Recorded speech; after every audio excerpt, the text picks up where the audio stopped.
সরকারি ভাতার টাকা নিজের অ্যাকাউন্টে না পৌঁছে অন্য এক ব্যক্তির অ্যাকাউন্টে চলে যাওয়ার অভিযোগ ঘিরে চাঞ্চল্য ছড়িয়েছে নদিয়ার আসাননগরে। দীর্ঘদিন ধরে সরকারি দফতরে অভিযোগ জানিয়েও সমস্যার সমাধান না হওয়ায় অসহায় অবস্থায় দিন কাটাচ্ছেন এক বিধবা বৃদ্ধা। নদিয়া জেলার ভীমপুর থানার অন্তর্গত আসাননগরের ঢাকাপাড়ার বাসিন্দা ওই বৃদ্ধা মহিলার অভিযোগ। ব্যাংকে গেলাম সেই পয়সা বই চেক করার জন্যে, বলে পয়সা ঢুকছে নাকি, আমার এখন একটু পয়সার দরকার। তারপরে সেই অফিসার বলল, বই আছে আপনার তো বই ঠিক আছে, কিন্তু আপনার পয়সা ঢুকছে না। তারপরে বাড়ি এসে বললাম, বলে এরকম এরকম পয়সা ঢুকছে না। সে অনেক দিন পর 8-10 মাস পর পর তারপরে শেষে বললাম, তারপরে বললো তাহলে ভিডিও কল। আমি বললাম ওই জায়গা অফিসে, বলে তাহলে আপনারা কিছু করতে পারবেন না? বললো না, আমাদের তো বই হলে আমরা করতে পারতাম, কিন্তু এটা তো আপনার পয়সা অন্য অ্যাকাউন্টে চলে যাচ্ছে, তা আমার কিছু করার নেই, আপনারা ভিডিও অফিসে চলে যান। তো অতি ফার্স্টে তারপরে আমার বড় বৌমাকে নিয়ে তারা ভিডিও অফিসে গেলাম।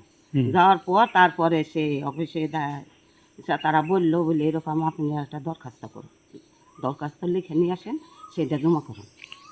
ভিডিও অফিসে অভিযোগ জানিয়েছেন? হ্যাঁ, তারপরে শেষে বলে দরখাস্ত লিখে নিয়ে আসার পর তারপর তারাই বলে দিল, বলে ওই দিকটায় ওই সেগুলো জমা দেয়।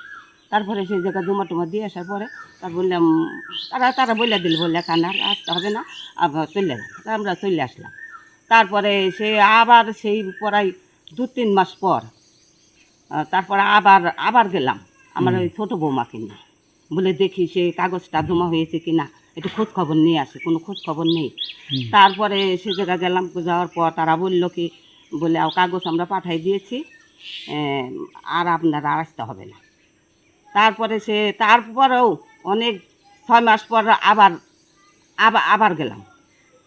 তারা হাসে বললো, বলে আমাদের তো এখন কিছু করার নেই, আমাদের এই জায়গা যা আপনারা জমা দিয়েছিলেন সেটা আমরা কালেক্টর দিতে পাঠাই দিয়েছি, আপনারা কালেক্টর দিতে চলে যান।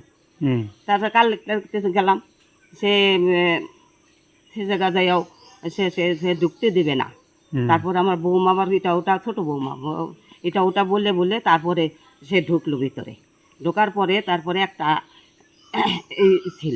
একটা লোক ছিল, তাকে বললো, বলে এরকম আমার শাশুড়ির ভাতা অন্য অ্যাকাউন্টে চলে যাচ্ছে, তাই আপনি এই জায়গা সব জমা পড়েছে, আপনারা কাজ করছেন কি না করছেন, সেটা পাঠাইছেন কি পাঠাইছেন না।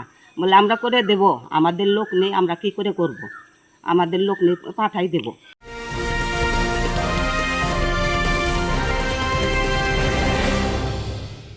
ক্রিয়েটিভ কেরিয়ার শুরু করতে চাও? জয়েন করো arena animation Barrackpore. Graphics, motion graphics, animation, VFX, AI সব কিছুই এক জায়গায়। Admission open, call now. তবে অভিযোগ করার পরও এখনও পর্যন্ত কোনো কার্যকর পদক্ষেপ নেওয়া হয়নি বলে দাবি ওই বৃদ্ধার। এদিকে দীর্ঘদিন ধরে সরকারি অফিসে ঘুরেও সমস্যার সমাধান না হওয়ায় তার ছেলে মানবেন্দ্র রায় হতাশ বলে জানিয়েছেন। এখন বলবো বলতে, আমি যা খোঁজ খবর নিলাম, ব্যাংকের স্টেটমেন্ট তুললাম, মায়ের জন্য বহুবার কালেক্টর অফিস, বিডিও অফিস আমি ঘোরাঘুরি করেছি, অন্তত 8-10 বার গিয়েছি আমি। ওই একই কথা বলে যে আমরা দেখছি, করে দেবো, আমরা পাঠিয়েছি, এইসব নানান রকম কথাবার্তা বলে। তারপরে রাগ করে আর মাঝে কিছুদিন যায়নি। তারপরে তো ইলেকশন চলে আসলো, তার মধ্যে তো কাজ একবার গিয়েছিলাম, তাও বললে এখন আর হবে না, এখন ইলেকশনের জন্য কাজ সব বন্ধ। তারপরে লাস্টে বাধ্য হয়ে আমি ওই আমাদের ভীমপুর পিএসকে মেজবাবুর কাছে গিয়ে সরাসরি আমি কমপ্লেন করি। ওই মায়ের বিধবা ভাতার টাকা স্টেটমেন্ট তুলে বগুলা ব্যাংকে চলে যাচ্ছে, সেই বলে আমি কমপ্লেন করি। স্যার বলেছে ঠিক আছে, আমরা ইনকোয়ারি করে দেখছি।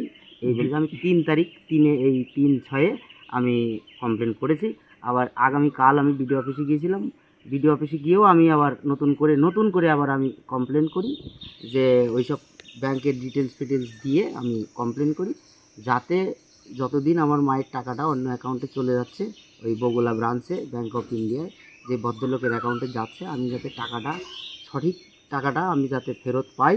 আর মার একটাই অ্যাকাউন্ট হচ্ছে SBI আসাননগর, সেই অ্যাকাউন্টে যাতে সঠিকভাবে টাকাটা ঢোকে। না কি বৃদ্ধ ভাতা ঢোকে না বিধবা ভাতা? আগে বিধবা ভাতা ছিল, যখন করা হয়েছে বিধবা ভাতা ছিল, পরে সেটা হয়তো ট্রান্সফার হয়ে বয়স্ক ভাতায় হয়ে গেছে, সেটা অফিসিয়ালভাবেই হয়েছে। কিভাবে একজন উপভোক্তার সরকারি ভাতার টাকা দীর্ঘদিন ধরে অন্য একটি অ্যাকাউন্টে জমা পড়ল তা নিয়েই উঠছে প্রশ্ন, যদিও স্থানীয় দায়িত্বপ্রাপ্তদের কোনরূপ প্রতিক্রিয়া পাওয়া যায়নি। ঘটনাকে কেন্দ্র করে এলাকায়ও চাঞ্চল্য ছড়িয়েছে। কবে তার প্রাপ্য ভাতার টাকা ফের তার অ্যাকাউন্টে পৌঁছবে সেদিকেই তাকিয়ে রয়েছেন তিনি। সুদীপ ঘোষের report, news Bengal today. Meghbela লাইভে আপনার পছন্দের টিভি চ্যানেলস সম্পূর্ণ বিনামূল্যে শুধুমাত্র মেঘবেলা ব্রডব্যান্ডের কানেকশনের সঙ্গে। মেঘবেলা ব্রডব্যান্ড, বাংলার ঘরে ঘরে। উত্তর 24 পরগনা ও তার আশপাশের এলাকার মানুষের সেবায় ক্যাথল্যাবের মতো অত্যাধুনিক সুবিধা নিয়ে পরিষেবায় ব্রতী সারদা মাল্টি স্পেশালিটি হাসপাতাল।